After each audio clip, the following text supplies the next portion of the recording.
makanya kami memutuskan untuk putus baik-baik. Dan pacaran beda iman. Banyak yang sudah menempuhnya dari dulu sampai sekarang. Karena merasa itu akan seru, unik, dan menantang. Ya memang di satu sisi bisa dikatakan seru dan menantang. Karena memang kan kecenderungan manusia itu suka dengan hal-hal yang katakanlah ya terlarang. Jadi pacaran beda iman itu seolah-olah kita melakukan sesuatu atau membangun hubungan dengan orang-orang yang tidak seharusnya kita dekati.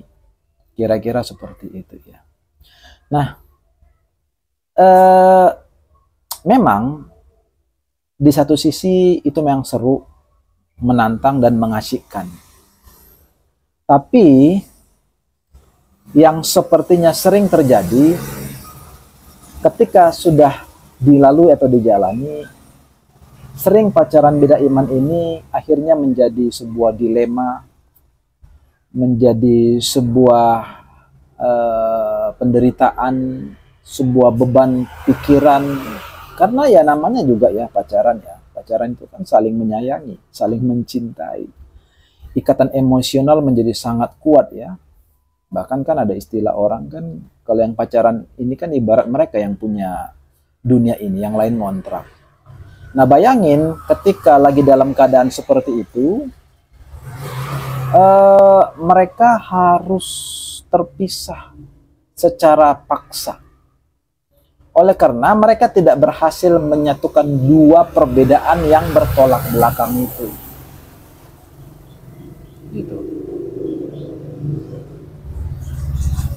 Nah, saya memilih mengingatkan ya kepada teman-teman Kristen ya, anak-anak muda Kristen. Karena saya tidak akan bisa bicara atas dasar, atau saya memilih tidak berbicara atas dasar kedua belah pihak atau di tengah-tengah, enggak. Saya memilih berbicara dari satu perspektif, yaitu perspektif kekristenan. Kenapa? Ya jawabannya simpel. Karena dalam kekristenan kita percaya Yesus Kristus adalah Tuhan Juru Selamat, kebenaran dan keselamatan. Jadi saya tidak mungkin membicarakan dari sisi perspektif yang lain. Bisa kalau berbicara secara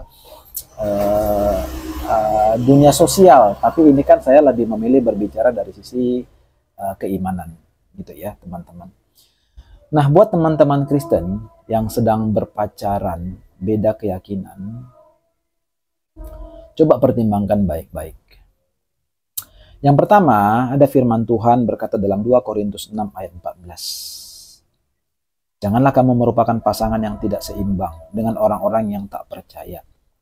Jadi secara dasarnya saja sudah bermasalah teman-teman. Nah please think about it.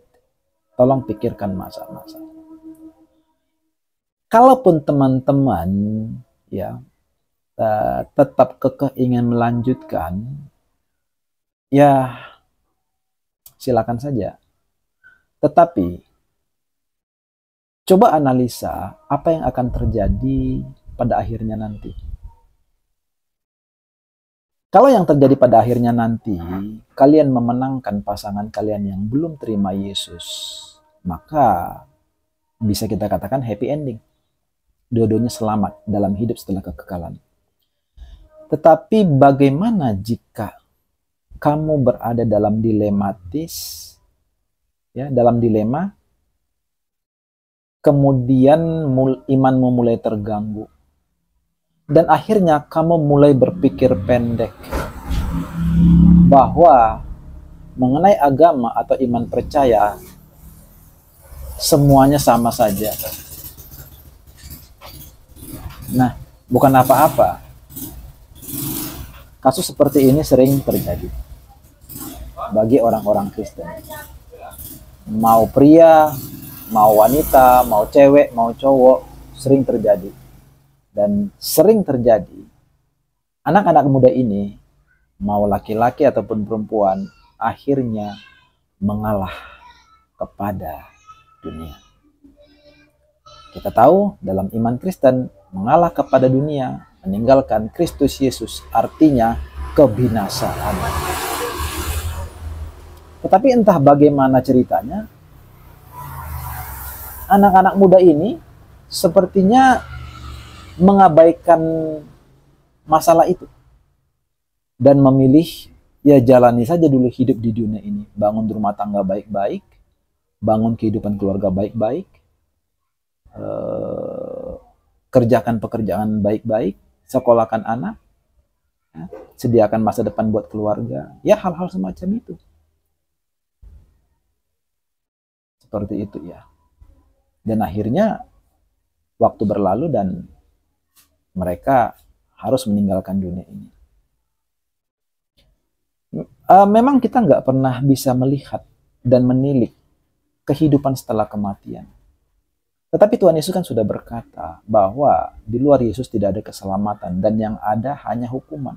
Yohanes 3:18. Masalahnya sekali lagi banyak orang-orang Kristen, anak-anak muda Kristen nggak mau berpikir sejauh itu. Ya dalam bahasa lain berpikiran pendek. Nah jadi balik kepada topik tadi ya teman-teman Kristen, khususnya anak-anak muda Kristen, pertimbangkan baik-baik. Kalau kamu ya tidak yakin dengan apa yang akan terjadi pada akhirnya nanti di ujungnya, atau setelah menjalani, nah seperti yang dua ini tadi ya, anak muda yang dua ini, akhirnya setelah mereka jalani 2 tahun 10 hari, tetap mereka tidak menemukan kesepakatan. Artinya tidak ada solusi. Maka, yaitu dia tadi, pilihan yang terbaik adalah keluar walaupun berdarah-darah. Keluar walaupun hatimu, perasaanmu, porak-poranda, hancur lebur. Daripada kamu teruskan, kamu gadaikan Yesusmu dan jiwamu kekal dibakar dalam penderitaan selamanya. Ya. Jadi lewat video yang menarik barusan ini ya, yang dibuat oleh kedua anak muda ini, saya berpesan kepada anak-anak muda Kristen, pikirkan baik-baik. Lebih aman carilah pasangan yang seiman. Gitu ya. Itu saja. Ya, semoga kalian hati-hati dan bijaksana dalam hidup ini supaya kalian tidak jatuh dalam berbagai rupa-rupa duka dan penderitaan. Tetap semangat, jaga imanmu. Tuhan Yesus memberkati.